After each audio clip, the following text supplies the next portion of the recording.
Արքանուցը ձեր հերերն են։ Ծափեր, վանկարկումներ, բռնություն ու ագրեսիա։ Կիրակնորյա պատարագը Հովանավանքում հիշեցրեց ոչ թե հոգևոր արարողություն, այլ բողոքի ակցիա։ Աստվածաբաններն ասում են տեղի ունեցածը նորաղանդի ձևավորման վտանգավոր նախանշան է։ Այս պահին իրենց դուրս են դրել եկեղեցու հաղորդությունից եւ վերածվել են այլևս աղանդի։ Այսինքն եթե մինչ այս մենք խոսում էինք հայ առաքելական եկեղեցու մոլորյալ զավակների մասին, այլևս պետք է խոսենք ուղղակի աղանդավորական եւս մեկ կառույցի մասին։ Հայ աստվածաբաններն այսօր պատմական զուգահեռ են անցկացնում, հիշեցնելով, որ սա առաջին անգամը չէ, երբ եկեղեցուց փոխվելով փորձ է արվել ձևավորել նոր կրոնական ուղղություն։ Ես հասկանում եմ, դա պատմական զուգահեռ կարելի է ասել դիտարկել թողարկեցների շարժման հետ, բայց երբ որ գոյություն ունեցող հոգևորականության մեջ, ասենք ձայն բարձրացեց ներկայիս խնդիրների մոտավորապես նմանությամբ բարձրացրեցին ցածրագույն օղակի ներկայացուցիչները, որ իրենք պետք է ունենան կշիռ, իրենք պետք է ունենան առաջընթացի հնարավորություն եւ այլն։ Եվ դա վերածեց հսկայական պատերազմի, պատերազմի, որի մասնակիցները մի կողմից թնդրակեցները ունեին հազարանոց բանակ։ Մյուս կողմից փաստորեն ամբողջ պոտենցիալը երկրի լարված էր, որպեսզի թնդրակեցները չկարողանան իրականացնել իրենց ծրագիրը։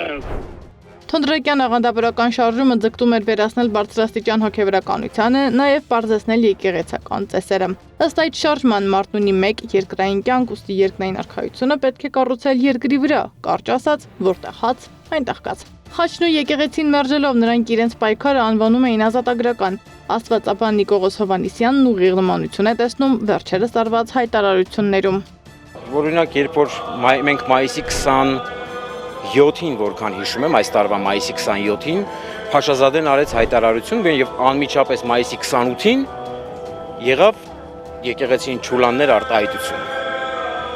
Եվ դրանից հետո սկսվեց այս ամեն ինչը։ Նիկողոս Հովհաննիսյանը տեսնում է ուղիղ նմանություն այսօրվա որոշ հայտարարությունների ու իշխանության ներկայացուցիչների հռետորաբանության միջև, երբ խոսվում է եկեղեցին մաքրելու կամ թարմացնելու մասին։ Ստորագրում եմ ասած յուրաքանչյուր բառի տակ եւ մեկ նախադասություն եւս կասեմ եւ սրանով կամփոփենք։ Մենք ժողովրդի հետ միասին